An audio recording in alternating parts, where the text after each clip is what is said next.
हाँ, तो हम डायनामिक्स ऑफ सर्कुलर मोशन कर रहे थे, उसमें एक दो सवाल किया था कि डिस्क के ऊपर कोई ऑब्जेक्ट रखा हो तो ना फिसलने के लिए उसको कितना फोर्स देना होगा, ये वाले हुए थे ना।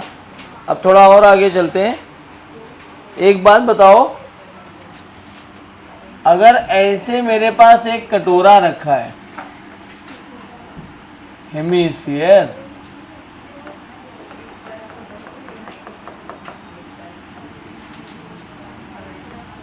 और ये रेडियस आर है, क्या हो गया?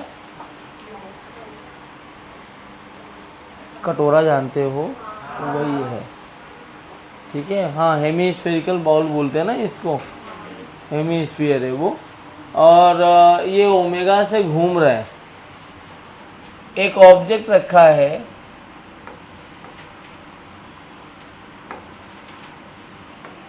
थीटा एंगल पे यहाँ। Find omega maximum for which block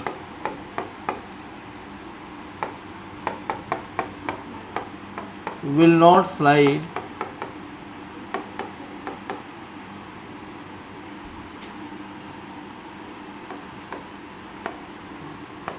on hemispherical bound। बताओ कैसे करेंगे?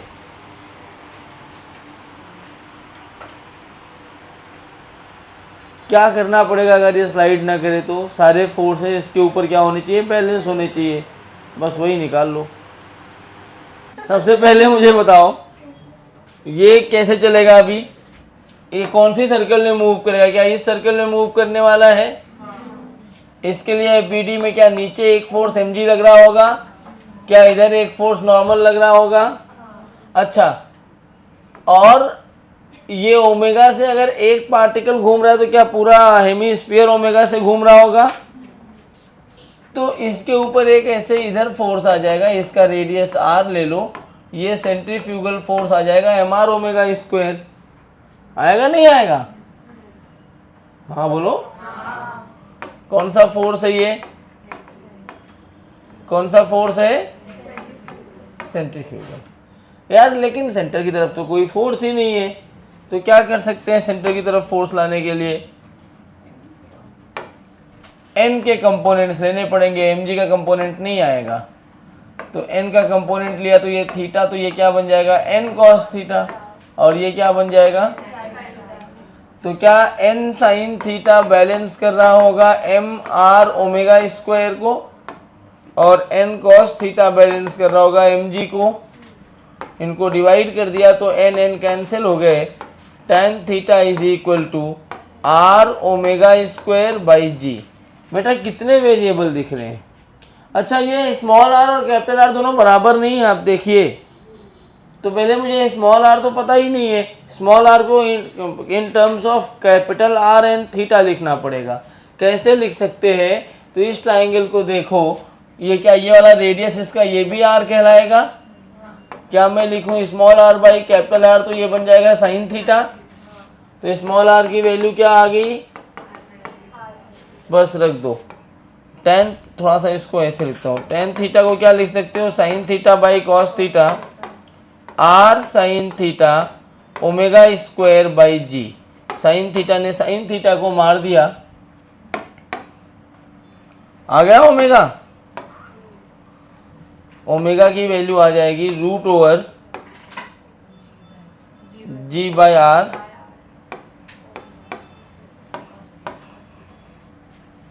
खत्म। क्या नहीं आया था इसमें? अच्छा, this is maximum omega, and basically होना क्या चाहिए? Omega should be less than और equal to root over g by R cos theta to take a proper turn, मतलब उसको वहां पे रुका रहने के लिए। चलो, हाँ, ये मर गए क्या इस सवाल में? हाँ भाई, सिंपल सा तो सवाल था। क्या करना है तुम्हें? सर्कुलर मोशन में सबसे पहले ये पता लगाना होता है कि पार्टिकल कौन से सर्कल में मूव कर रहा है। क्या पता लगाओगे? पार्टिकल कौन से सर्कल में मूव कर, अगर वो पता लग गया तो सारे एफबीडी में सारे फोर्सेस बनाओ, और बोला है स्टेशनरी तो उसको सारे फोर्सेस को बैलेंस करना है, एनएलएम लगा दो।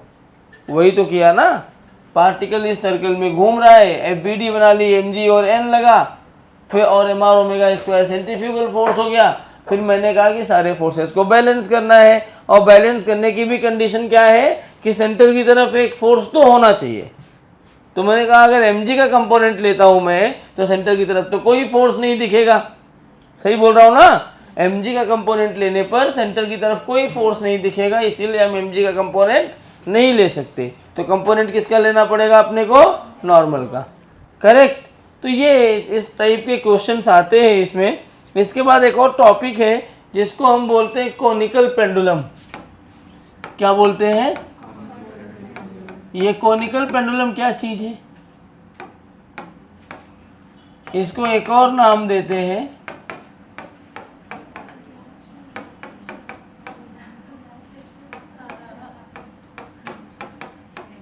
Horizontal circular motion. क्या है ये, आई कार्ड देना एक, सब ढूंढ रहे हैं कौन देगा। ये आई कार्ड है, ये धागा मान लो, ये लंबा है, मान लो ये कोई गोल चीज है, सर्कुलर ऑब्जेक्ट है, मैं इसको ऐसे ऐसे घुमाऊं, दिख रहा है, ये क्या हो गया, this is point of suspension. क्या इसको हिला रहा हूँ क्या मैं, पॉइंट ऑफ सस्पेंशन फिक्स्ड है, और ये कैसे घूम रहा है, ऐसे ही घूम रहा है ना, दिख रहा है। तो इस मोशन को हम क्या बोलते हैं, हॉरिजॉन्टल सर्कुलर मोशन, जिसमें एक पॉइंट ऑफ सस्पेंशन हो और पार्टिकल पॉइंट ऑफ सस्पेंशन के अबाउट ना घूम के ऐसे घूम रहा हो। दूसरा होता है वर्टिकल सर्कुलर मोशन। वो क्या होता है, ध्यान से देखो,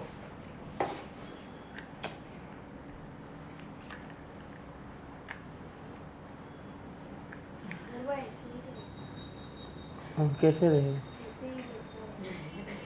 मुझे वही चाहिए। मैं इसको अगर ऐसे मारूं तो क्या ऑसिलेट करेगा थोड़ा, तो क्या हुआ, पूरा सर्कल कंप्लीट किया ना, और थोड़ा देखो सर्कल छोड़ दिया बीच में जाके, यहाँ कहीं से छोड़ दिया सर्कल, तो ये जब ऐसे ऐसे घूमेगा तो इसको हम क्या बोलते हैं, वर्टिकल सर्कल, और जब ऐसे ऐसे घूमेगा तो इसको क्या बोलते हैं, हॉरिजॉन्टल सर्कल, और इसी को नाम देते हैं कोनिकल पेंडुलम। क्यों नाम देते हैं समझना ध्यान से, ये यहाँ पर ये फिक्स्ड पॉइंट है,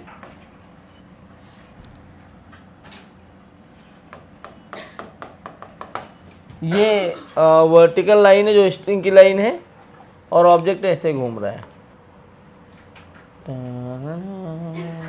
ऐसे इस सर्कल में, यही दिखाया था ना। घूमते घूमते किसी पॉइंट किसी टाइम पर ये पार्टिकल यहाँ पहुँच गया होगा, और इसका मास m है, ये वाला एंगल थीटा है, और ये पूरा घूम रहा है ऐसे ओमेगा से। कितने से घूम रहा है, या यहाँ बोल दो ये भी किससे घूमेगा, ओमेगा से, करेक्ट, कोई दिक्कत। कोनिकल पेंडुलम क्यों बोलते हैं इसको, अगर मैं एक लाइन ऐसे, मतलब जब ये स्ट्रिंग घूम रहा है तो किसी टाइम पे तो यहाँ होगा ऐसे, यहाँ पे, मतलब ये देखो ये ऐसे, और फिर ऐसे घूमते हुए इधर भी आएगा। तो एक मैंने इधर वाला बनाया है, देखो ध्यान से, ऐसे था ये, यहाँ पे फिक्स कर रखा है, इसको इधर ले गया, दिखा, और फिर ऐसे घूमते हुए इधर भी आएगा, क्या ऐसे ऐसे सर्कल बनाएगा। मैं फर्स्ट हाफ दिखा रहा हूँ, ऐसे पीछे भी आ रहा होगा ना ऐसे, तो ऐसे ही घूम रहा है ये, इस तरह से, बोलो। तो अगर मैं दोनों साइड को ऐसे ट्रेस करके लाइन को बनाऊं, तो क्या ये जो लाइन दिख रही है तुम्हें दोनों साइड बनाने के बाद, ये दोनों साइड बनाने के बाद क्या कोन बन गया एक तरह से। तो कोन बनने का मतलब ये क्या हो गया, कोनिकल पेंडुलम, क्योंकि ये कोन जैसा दिख रहा है और लगातार ऐसे तुम फ्रंट साइड देखोगे, बैक नहीं देख रहे हो तो ऐसे होगा, ऐसे ऐसे तुम्हें खाली इतना ही पार्ट दिखेगा ना, इतना इधर गया इधर गया, तो ये ऐसा ऐसा मूव करता हुआ तुम्हें दिखेगा। इसका ये पीछे वाला पार्ट तुम्हें दिख नहीं रहा होगा, तो खाली तुम्हें ये दिख रहा है, इसलिए क्या बोलते हैं इसको, पेंडुलम बोल देते हैं। क्या बोलते हैं इसको, पेंडुलम। ठीक है, अब मुझे क्या क्या बताना होता है, कुछ एनालाइज करते हैं हम लोग। मैं देखो जनरली होता क्या है ना, जनरली होता क्या है कि जो टीचर होते हैं वो तुम्हें बताते हैं कि इसका टाइम पीरियड निकालो, ये करो वो करो, मैं कुछ नहीं बोलता। ये लेंथ है स्ट्रिंग की एल। अब तुम्हें क्या क्या चीज़ें इसमें वेरिएबल्स दिख रही है, एक तो लेंथ दिख रहा है एल, और दूसरा क्या दिख रहा होगा, लेंथ के बाद मास है एम, और ये थीटा एंगल। अगर मैं एनालाइज करूं तो यहाँ पर मैं एक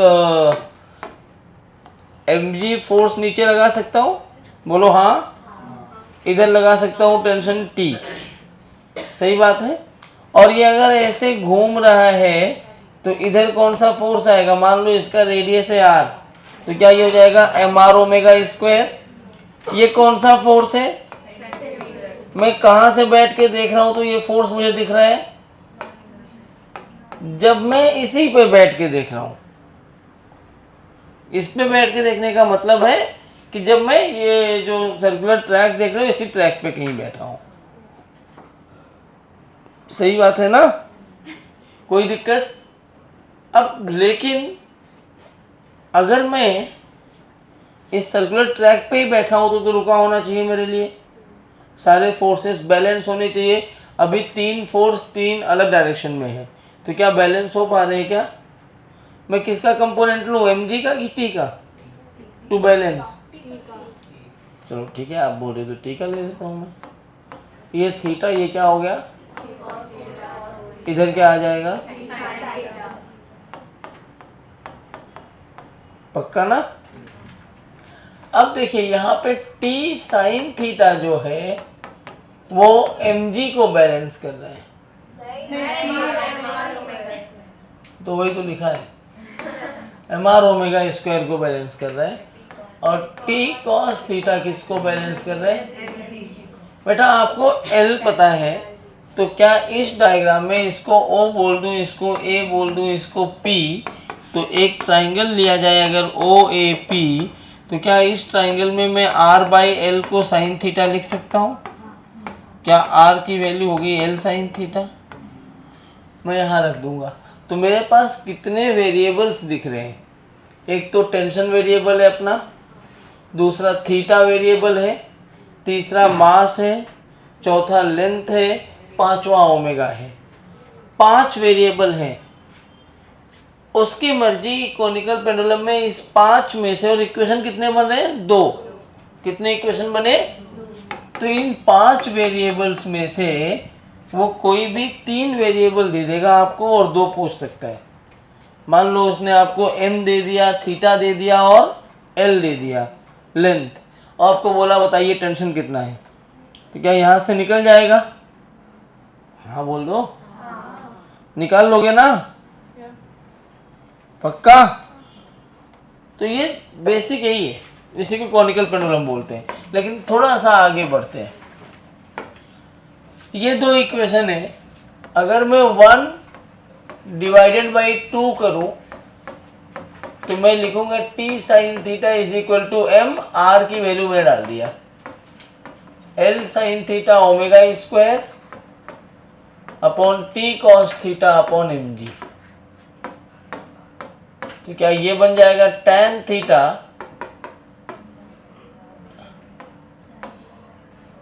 ये भी काट दो ना, tan मत लिखो,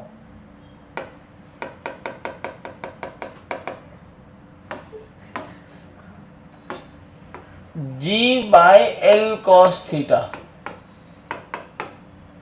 ओमेगा स्क्वायर। ठीक है क्या, देखना कैलकुलेशन में गलती ना कर दूं, ठीक है ना, कोई दिक्कत किसी को। तो g by L cos theta omega होना चाहिए, अगर वो मूव कर रहा है तो ओमेगा स्क्वायर होना चाहिए। अच्छा, if t is the period of revolution, मैं किसको क्या बोल रहा हूँ, t को अगर मैंने बोल दिया कि it is the period of revolution, then omega को क्या लिखते हो, 2 पाई बाई टी। तो क्या ये बन जाएगा g by L cos theta is equal to 4 pi square by T square. क्या यहाँ से टी स्क्वायर लिखा जाएगा 4 pi square L cos theta by g, या टी की वैल्यू आ जाएगी 2 pi root over L cos theta by g. Direct सवाल भी पूछते हैं। This is time period of conical pendulum. क्या है ये, टाइम पीरियड ऑफ। अगर यहाँ थीटा को बहुत छोटा कर दिया तो कॉस 0 डिग्री के आसपास हो जाएगा, 1 बन जाएगा, तो ये बन जाता है 2 pi root l by g, time period of simple pendulum. किसका टाइम पीरियड, पक्का ना, समझ गया, ठीक, छाप लीजिए। To understand the role of friction at circular turnings and banked roads. Maximum allowed speed while taking a turn. When a car takes a turn, each curvilinear section of the turn can be approximated to be an arc of a circle with a certain radius. A centripetal force must act towards the center of the arc to enable the vehicle to move along it. This centripetal force is provided by the static friction of the surface the car is moving on. The normal force N balances the weight of the car mg. If the coefficient of static friction is mu, the maximum frictional force which can act towards the center of the arc is mu mg. While making a turn, if the velocity of the car is v and radius of the arc is r, the centripetal force acting on it would be equal to mv square by r. For the car to make a safe turn, the required centripetal force should be within the limit of static friction, which implies that the velocity of the car should be such that it satisfies the relation mv square by r is less than or equal to mu mg. In other words, v should be less than or equal to the limiting value root over mu rg. If the car moves with a velocity greater than the limiting value, it skids away from the center. Banking of roads.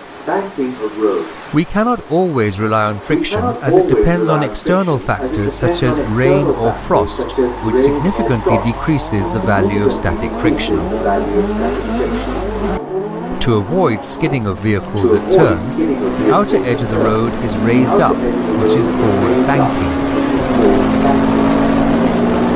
Suppose surface of the road at a turn makes an angle theta with the horizontal surface.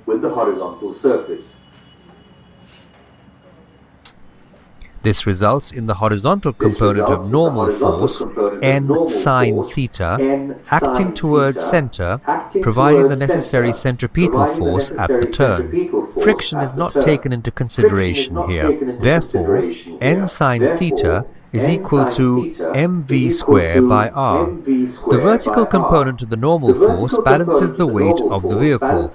So, n cos theta is equal to mg. From these equations, we arrive at the equation tan theta equals to v square by rg. Thus, v is equal to root over rg tan theta. This equation gives the speed which, in the absence of friction, for a given angle of inclination and radius of curvature, would ensure that the vehicle remains in its designated path. This is known as the rated speed or balancing speed of a turn. Rated speed of a curve does not depend on the mass of the object. Summary. The maximum speed with which a vehicle can move without skidding while taking a turn on a horizontal road is root over mu rg. The maximum speed with which a vehicle can move without skidding while taking a turn on a banked road is root over rg tan theta.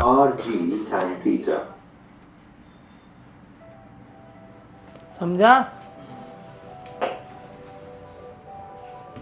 आओ आगे बढ़ते हैं. Objective: to understand the Kepler's law, 0.24 Earth years. Kepler's law कौन समझना चाह रहा है बे? Post पूछ रहा हूँ बता.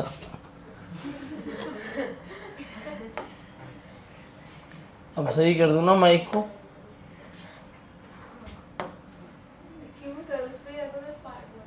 अरे तो आवाज़ इसमें रिकॉर्ड नहीं होगी ना. तो अभी कौन सी आवाज जानी? अब जब इसको पढ़ाया तो आवाज़ नहीं जानी चाहिए.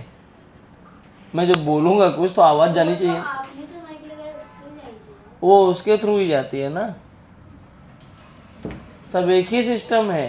ये डिवाइस जो लगाया है इसको रिकॉर्ड करने के लिए ये लगा हुआ है. ये अलग से कोई डिवाइस नहीं है. हम वो इंजीनियरिंग वालों का काम है. आप लोग ना ही पढ़े इसमें तो ठीक है. चलो, तो हमने क्या सीखना है मैंने इसलिए दिखाया ना, मैं पूरा लिख के दिखाऊंगा आपको, रट्टा नहीं मरवाना है वो, कि एक बार आपको ये समझ में आ जाए. क्योंकि जब हम डायग्राम बनाएंगे तो 3D में वो बना के दिखा नहीं पाऊंगा मैं तुम्हें. इसलिए यहाँ पे समझाया कि किस तरह से फोर्सेस काम कर रहे होते हैं. ये देखो, ये ऐसे, ये मेरा टर्न वाला रोड है. इसका सेंटर यहाँ कहीं आएगा, आएगा नहीं आएगा. मेरी कार ऐसे है, मेढक चाल ऐसे है कार, और ये कार ऐसे जा रही है V से. ठीक है. इस कार का मास है m. तो इसका mg किधर लग रहा होगा? नीचे किधर? हाँ, रोड के अंदर. क्योंकि ये रोड एक्चुअली ऐसी नहीं है, मैंने बनाया है ऐसे. रोड तो ऐसे होगा ना.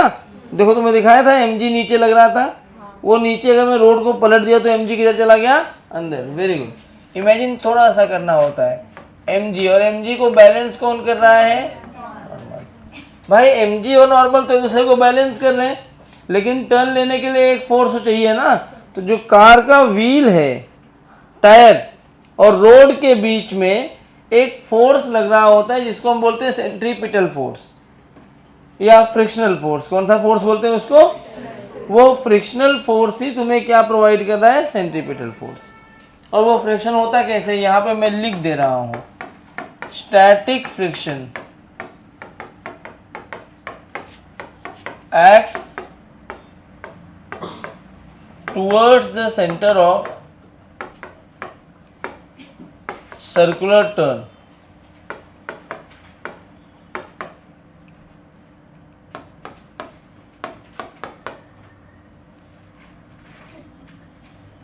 या ऐसे इतना लिख के छोड़ देना, क्यों ज़्यादा लिखना. कौन कौन लग रहा है? स्टैटिक. अच्छा, क्यों काइनेटिक नहीं? क्योंकि काइनेटिक फ्रिक्शन लगेगा तो रोड और टायर के बीच में रिलेटिव स्लिपिंग चालू हो जाएगी, जबकि तुम्हें रोड और टायर के बीच में कोई स्लिपिंग नहीं चाहिए. दोनों एक दूसरे के साथ चलने चाहिए. इसलिए कौन सा फ्रिक्शन लग रहा है? स्टैटिक. उधर क्लास चल रही है, बताना. उधर मैं तो उधर पढ़ाने लगूंगा. तो ये फ्रिक्शन सेंटर की तरफ लग रहा है ये. और यही फ्रिक्शन आपको क्या प्रोवाइड करेगा? Centripetal force. मुझे एक बात बताओ,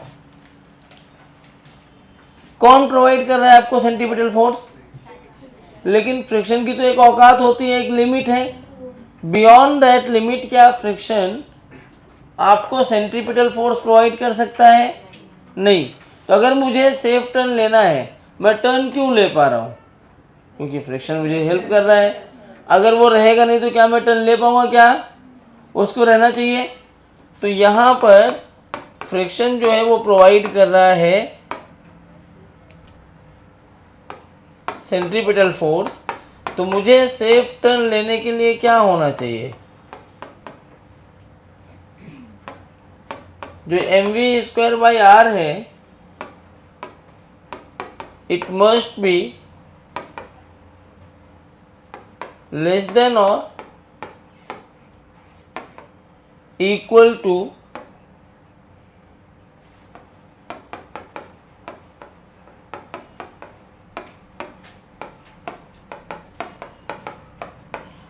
मैक्सिमम अवेलेबल फ्रिक्शन।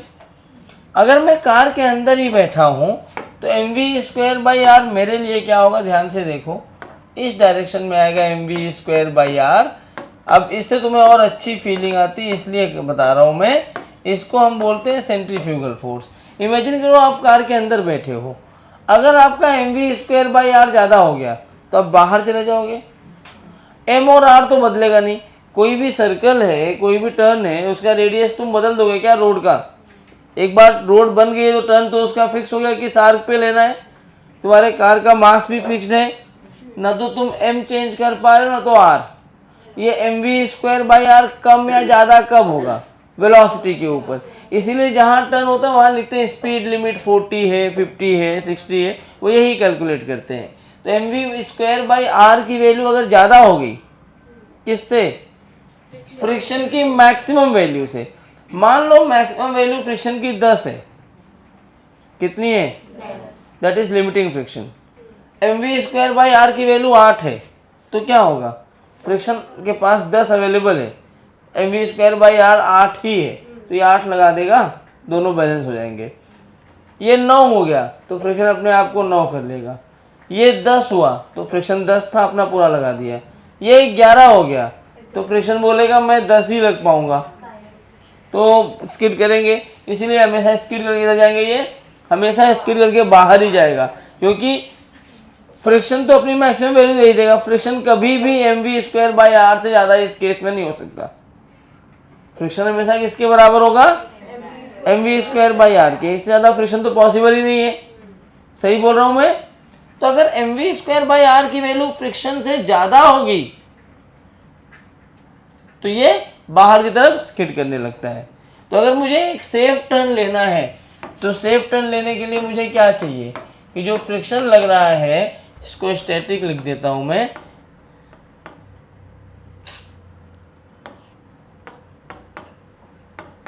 ये स्टैटिक फ्रिक्शन है। अगर मुझे सेफ टर्न लेना है तो maximum value of static friction, मतलब जो मेरा फ्रिक्शन है वो बड़ा होना चाहिए किससे? अभी दिखाया ना, ये 10 था, ये 9 हुआ। वो बड़ा होना चाहिए mv²/r से, या मैक्स टू मैक्स बराबर होना चाहिए। अगर मेरा फ्रिक्शन कम हो गया mv²/r से तो मुझे फिसलने से कोई नहीं रोक सकता, मैं फिसलूंगा ही फिसलूंगा। बारिश के टाइम पे क्या होता है? पानी गिर जाता है। पानी गिरा मतलब सरफेस जो रफनेस था वो कम हो गया, स्मूथ हो गया, म्यू की वैल्यू कम हो गई, जिससे फ्रिक्शन कम हो गया। फ्रिक्शन कम हो गया तो आपको अपनी स्पीड कम करनी होगी, और आप गधों की तरह चलाते चले गए तो क्या होगा? फ्रिक्शन कम हो गया, mv²/r ज़्यादा हो गया, आप स्किड करके गिर पड़ेंगे। समझ में आया क्या? तो फ्रिक्शन ज़्यादा होना चाहिए किससे? mv²/r। और फ्रिक्शन की मैक्सिमम वैल्यू कितनी होती है? μn। यही होता है ना? तो n की वैल्यू कितनी आई है यहाँ से? n को कौन बैलेंस कर रहा है? तो क्या ये हो गया? μmg should be greater than equal to mv²/r। अच्छा, ये साइन ग्रेटर देन का भी लगाते हैं, लेकिन सॉल्व करते हैं इक्वल मान करके मन में। तो यहाँ से देखो, v छोटा होना चाहिए या बराबर होना चाहिए √, मतलब अगर मुझे ज़्यादा स्पीड से टर्न लेना है तो मैं क्या कर दूं? रेडियस बढ़ा दूं, r बढ़ा दूं, या फिर रफनेस बढ़ा के म्यू बढ़ा दूं। बेटा म्यू बढ़ा दूंगा, रफनेस बढ़ गया तो गाड़ियाँ ऑफ रोडिंग वाला फील करने लगेंगी, अपने आप तो स्पीड तेज नहीं कर पाओगे। अगर मैंने म्यू बढ़ा दिया तो स्पीड तो अपने आप तेज नहीं कर पाऊंगा मैं, बोलो। तो म्यू बढ़ा की एक लिमिटेशन है, उतना ही बढ़ा सकते हो। रेडियस बढ़ा दिया तो क्या होगा? देर पहुंचोगे। तुम्हें यहाँ से वहाँ आना है और तुम कहो मैं 400 की स्पीड में आऊँगा, तो मैं तुम्हें यहाँ से सेंटा क्रूज भेजूँ, वहाँ से विले पार्ले एयरपोर्ट होते हुए फिर यहाँ पहुँचो, आपका टाइम भी जाएगा, पैसा भी जाएगा, क्योंकि गाड़ी चलेगी, टायर घिसेंगे, इंजन पे लोड आएगा, डीजल पेट्रोल देने वाले हो, तो आपका टाइम पैसा दोनों ख़राब हो रहा है। तो ऐसा भी नहीं कि आर आप इतना बड़ा कर दो कि आपको पुणे जाना है, आप अमेरिका होते हुए पुणे आएंगे, आर बड़ा कर दिया क्योंकि आप 1000 की स्पीड में आ रहे हैं, ऐसा पॉसिबल नहीं है। इसीलिए ये अकेला सफिशेंट नहीं है कि आप जितनी स्पीड से चाहे उतनी स्पीड से चला लें, कि आप रोड को डिज़ाइन करके, क्योंकि रोड को आप जितना ज़्यादा रफनेस बढ़ाएंगे रोड की, उतनी गाड़ियों की स्पीड में प्रॉब्लम आना चालू हो जाएगी। तो ये सर्कुलर टर्न समझ में आ गया, क्या स्पीड होनी चाहिए? ये मैक्सिमम है, उससे कम हुआ तो चल लेगा ना। लिखो एक सवाल, a car is moving on a circle, a car of mass 100 kg, a car of mass 100 kg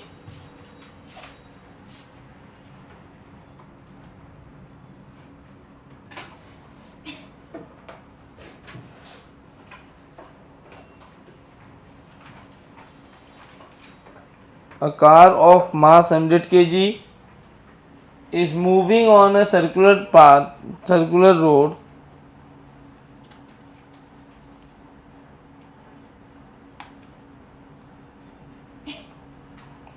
is moving on a circular road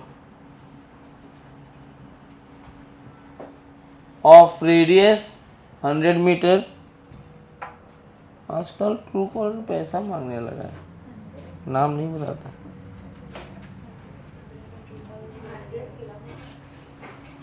हाँ,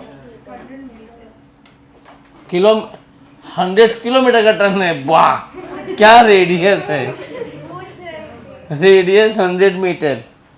क्या लिखा? Car of mass 100 kg is moving on a circular track of radius 100 metre.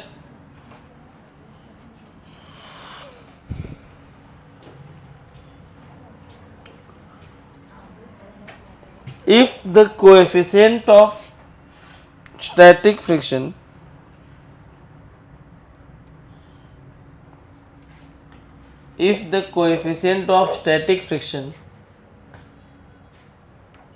between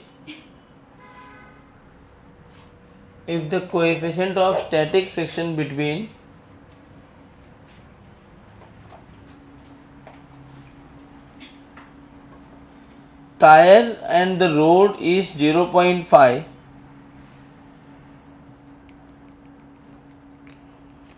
tire and road is 0.5, then find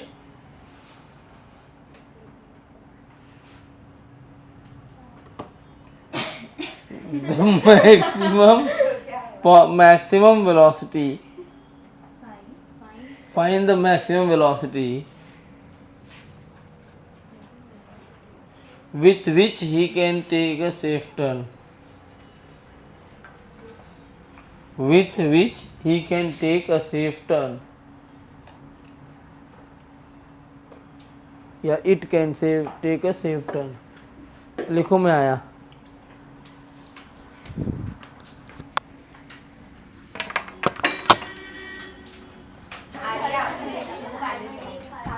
आ गया? क्या आया? क्या करना है? Solve करना है। खाली म्यू आर जी तो लगा देना है, मैक्सिमम वेलोसिटी पूछा है तो। क्या इस पे सवाल आएंगे तो आप कर पाओगे? सब लोग कर लोगे? कोई दिक्कत? किसी तरीके की दिक्कत हो तो बोलो। चलो डायरेक्ट ये फार्मूला लगाना है, मैं नहीं करवा रहा हूं सवाल। क्या है ये? रूट कितना दिया है म्यू? आर 500 हो जाएगा रूट में 10√5 मीटर पर सेकेंड।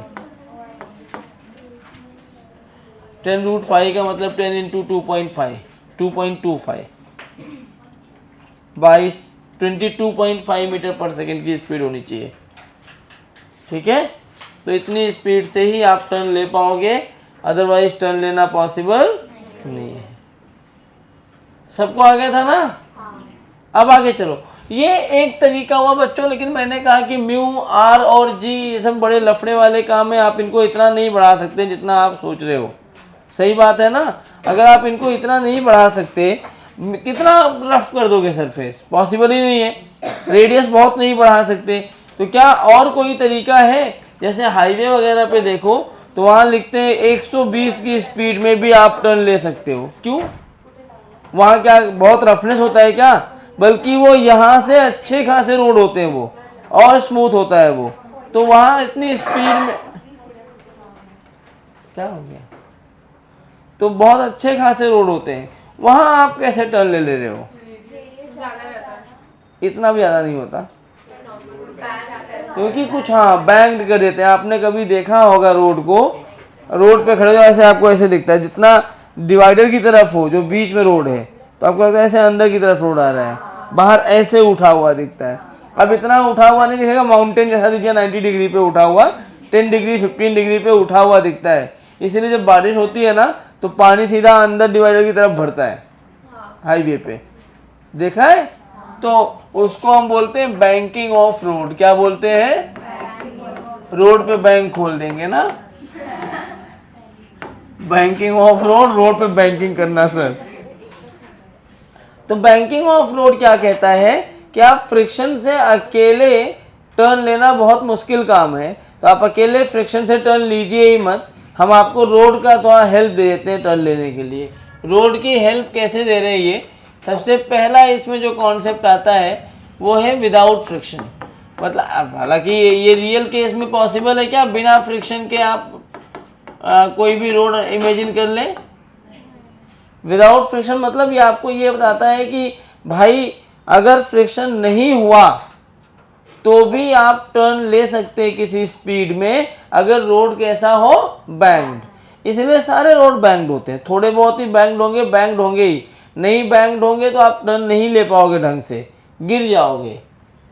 तो क्या होता है ध्यान से देखो, ये रोड दिखता कैसा है? अभी आपको मैंने उसमें दिखाया भी था, ये ऐसा दिखता है कुछ, ये इनर सरफेस और ये आउटर सरफेस 3D में।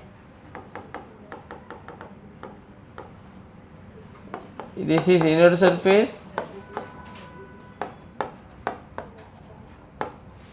और ये कैसा सरफेस है? सही बात है। गाड़ी मेरी ऐसे इस पे टर्न के टर्न ले रही है। अब दो चीजें होती है, तुमने देखा होगा जब एक्सीडेंट होता है गाड़ियों का, कुछ गाड़ियां डिवाइडर से आके टकरा रही होती हैं और कुछ गाड़ियां एकदम कॉर्नर पे जाके जो रेलिंग बनी होती है उससे टकरा रही होती है। ऐसा क्या जादू होता है? रोड जहाँ ख़त्म हो रहा होता है ना आउटर सरफेस एकदम कॉर्नर पे जाके खाई में गिर जाती है। क्यों? कुछ गाड़ियाँ डिवाइडर पे टकरा रही हैं, कुछ उधर जाके, क्यों? हाँ क्यों है? स्किड, दोनों केस में स्किड ही तो हो रहा है ना, एक में अंदर हो रहा है एक में बाहर हो रहा है स्पीड पे। कैसे क्या हो रहा है समझो ध्यान से, वही समझाना है। तो 3D में मेरा रोड ऐसा दिखेगा और मेरी गाड़ी ऐसे यहाँ टर्न ले रही होगी ऐसे, और इसकी वेलोसिटी v होगी अंदर की तरफ। अंदर क्यों? इमेजिन करो 3D में तो मैं ऐसे टर्न ले रहा हूँगा ना, ऐसे मेरा मुंह इधर है और टर्न इधर ले रहा हूँगा मैं, तो अंदर की तरफ टर्न ले रहा हूँगा, तो इसलिए v किधर है? Into the plane. अगर इसी चीज़ को मैं 2D में बनाऊँ तो कैसा बनेगा देखो। इसी डायग्राम को मैं 2D में कन्वर्ट करता हूँ, लिखने के लिए बहुत टाइम मिल जाएगा, पहले ध्यान से समझो।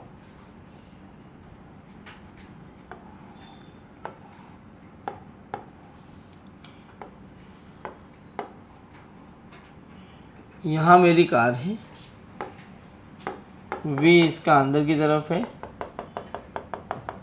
और रेडियस इधर होगा ना, ऐसे कार यहाँ है तो रेडियस यहाँ कहीं आएगा, सेंटर इसका, सॉरी ये रेडियस r है।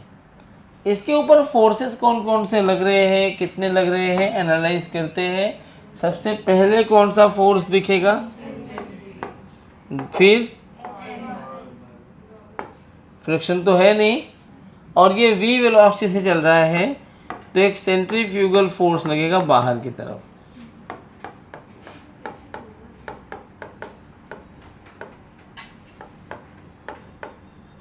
बोलो हाँ। Friction okay sir.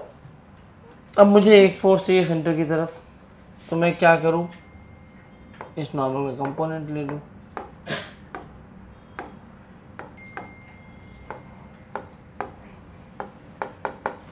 n cos और n, तो n sin थीटा किसके बराबर है, और n cos थीटा। बच्चों अगर मैं इनको डिवाइड कर दूं तो यहां से v आ जाएगा,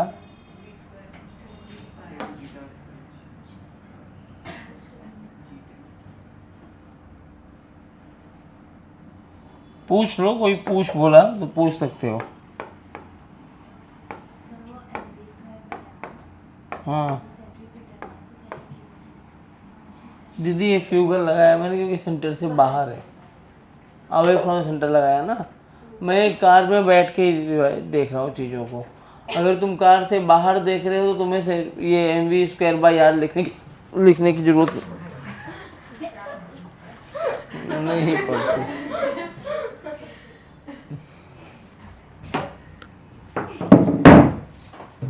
वो वहाँ थोड़ा सा गैप है ना।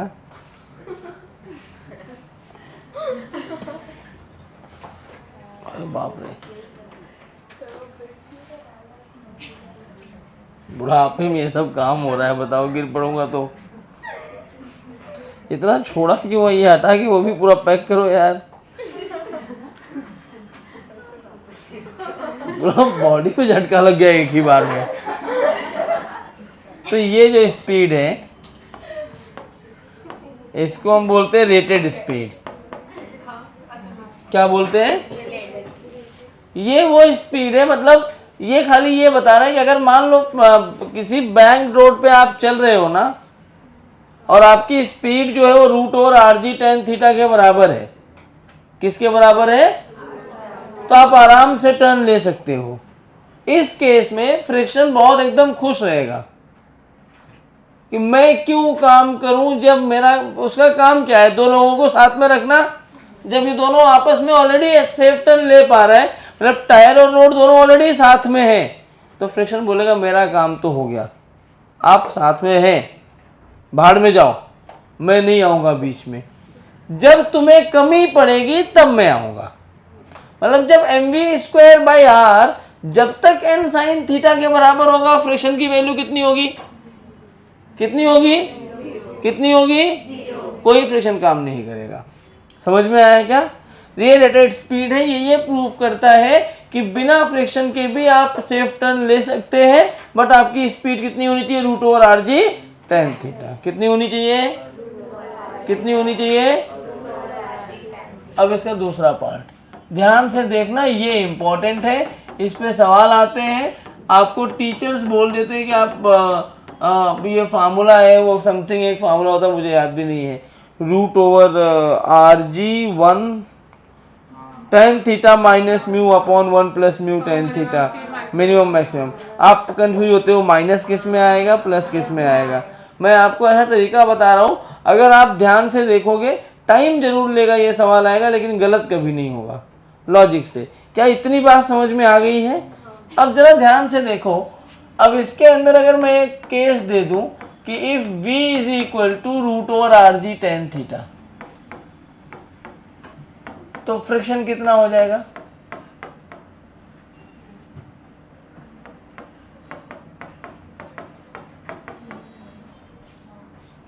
अभी तो बताया मैंने आपको, rg tan थीटा के बराबर हुआ, तो फ्रिक्शन हो या ना हो कोई फर्क नहीं पड़ता।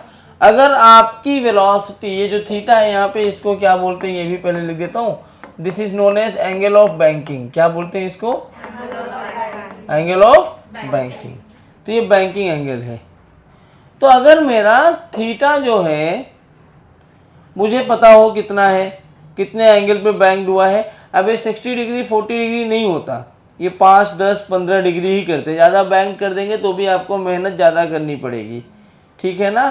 कहीं कहीं पे बैंक ज़्यादा भी करते हैं जहाँ पे रोड की कंडीशन ऐसी होती है कि आपको बहुत तेज़ टर्न लेना है। रेसिंग ट्रैक्स जो होते हैं, आपने अगर देखा होगा जितने वो फार्मूला 1 रेस वगैरह होते हैं ना, उनके रेसिंग ट्रैक में जहाँ टर्न होता है वो देखो ऐसे टेढ़े दिखते हैं तुम्हें। वो क्यों? वहाँ ज़्यादा आपको बैंक दिखता है। क्यों दिखता है बैंक? ज़्यादा वेलोसिटी हो, मतलब फ्रिक्शन हो या ना हो।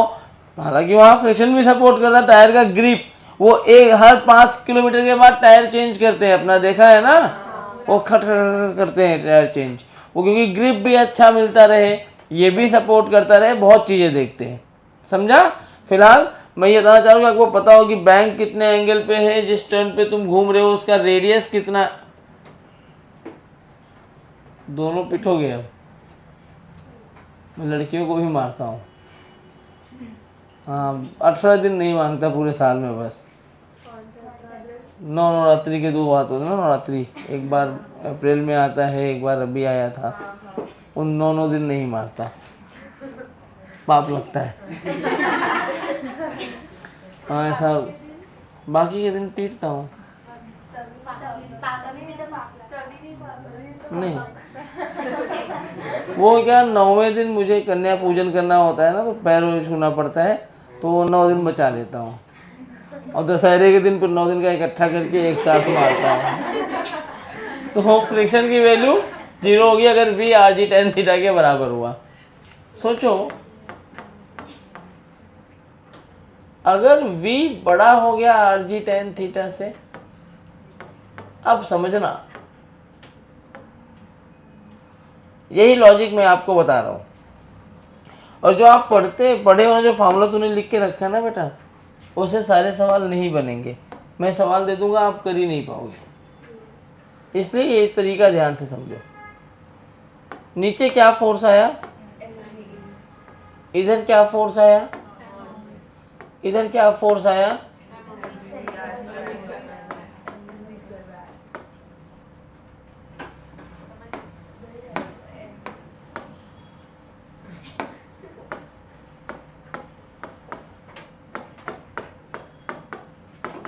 थोड़ा कैलकुलेटिव हो जाएगा लेकिन आपको फील आ जाएगी, ठीक है मैम।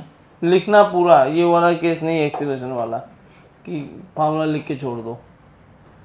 अब ऐसे n के हमने कंपोनेंट लिए थे, समझना क्या हो रहा है। ये क्या आएगा, इधर क्या आ रहा था।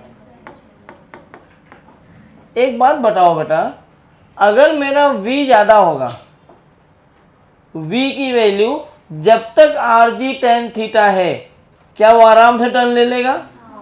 अब v की वैल्यू ज़्यादा होगी तो क्या v बढ़ने से mv²/r भी बढ़ गया।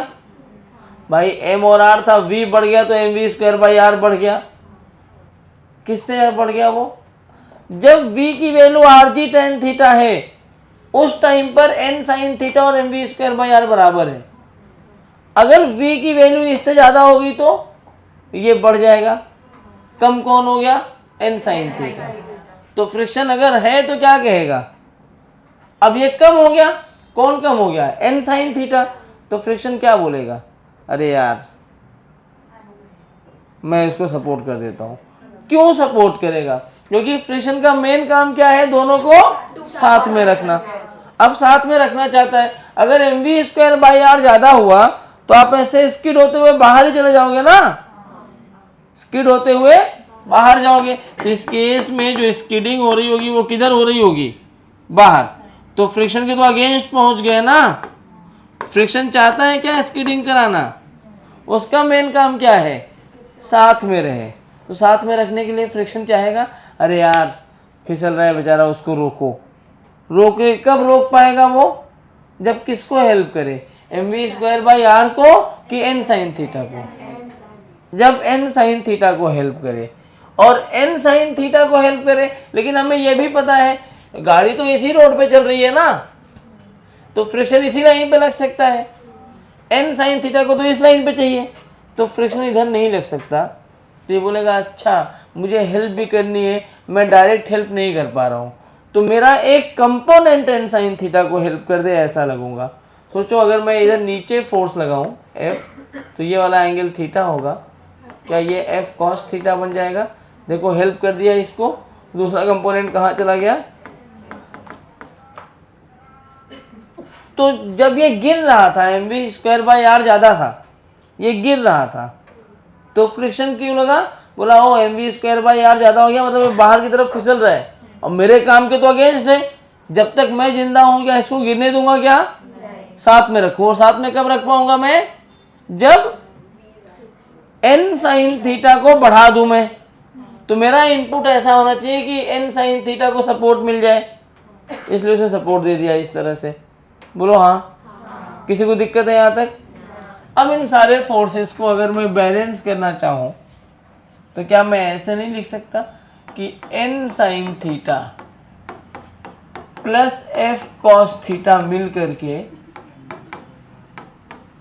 mv²/r को बैलेंस कर देंगे और n cos theta minus F sine theta वो mg को बैलेंस कर देगा। बेटा अब म्यू तो अभी तक कहीं आया ही नहीं, अब आएगा। तेरा दिमाग बीच में फोकस नहीं रह जाता क्या? नहीं रहता है, वो आप बोलो तो मैं बोलता हूँ तो उधर देखने लगती है वो दीवार, वहाँ लिख लिख के मैं बोल रहा हूँ ऐसे। अभी इधर देखो पहले, ये जो फ्रिक्शन देख रहे हो यहाँ म्यूएन अभी तक मैंने लगाया नहीं। क्यों नहीं लगाया पता है? मान लो एन साइन, सुनो मैं तुम्हें एक रियल सिचुएशन के साथ समझा रहा हूँ। एन साइन थीटा की वैल्यू अगर 10 है, कितना है? 10। अगर mv²/r की वैल्यू भी 10 हो गई तो फ्रिक्शन 0 रहेगा। mv²/r की वैल्यू 11 हुई तो फ्रिक्शन 1 लगेगा। फ्रिक्शन 1 नहीं लगेगा, फ्रिक्शन उतना लगेगा जिससे ये वाला कंपोनेंट 1 हो जाए। सही बात है? अगर ये 12 हुआ तो फ्रिक्शन का ये कंपोनेंट 2 होना चाहिए। अगर ये 3 हुआ तो फ्रिक्शन का ये कंपोनेंट 3 होना चाहिए। अगर ये मान लो 10 है और ये 20 हो गया, लेकिन फ्रिक्शन का जो मैक्सिमम ये कंपोनेंट 9 ही हो सकता है, तब तो वो फिसल ही जाएगा। तो मतलब mv²/r, मान लो फ्रिक्शन का ये कंपोनेंट मैक्सिमम 9 हो सकता है। n साइन थीटा कितना था? 10।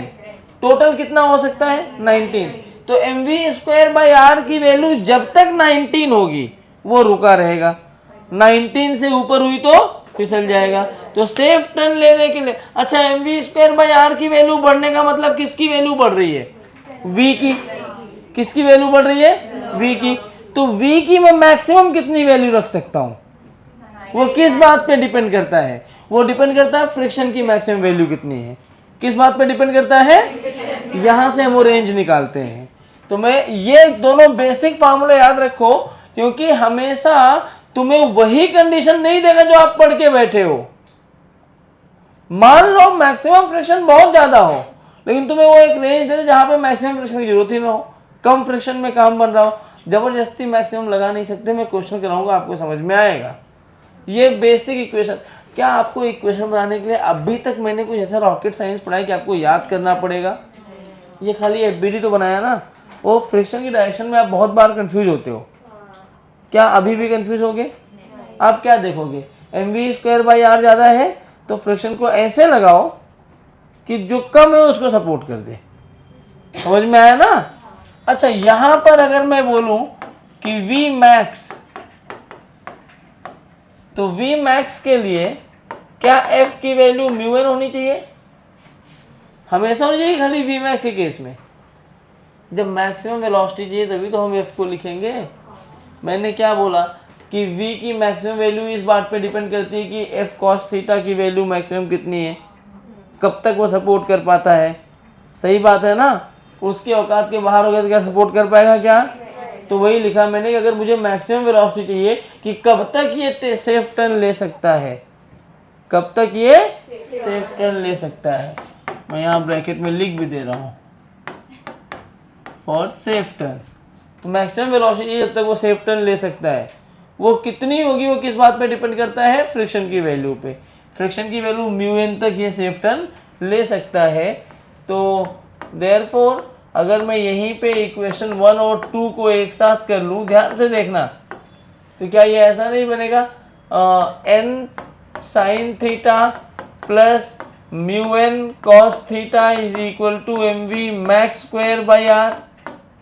बोलो, यहाँ से n कॉमन ले लिया तो क्या ये बन गया sine theta plus mu cos theta is equal to m v max square by r. बोलो हाँ, 3 बना दिया। अब सेकेंड इक्वेशन जो है वो n cos theta minus mu n sine theta is equal to m g. यहाँ से n कॉमन ले लो तो ये cos थीटा माइनस म्यू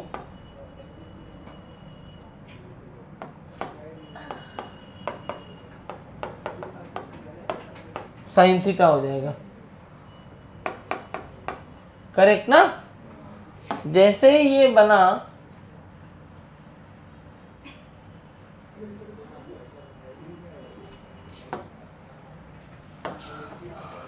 क्या मैं ऐसा लिख दूं, substituting n from equation 4 in equation 3, रखो जरा n को यहाँ पे, तो क्या बनेगा ये,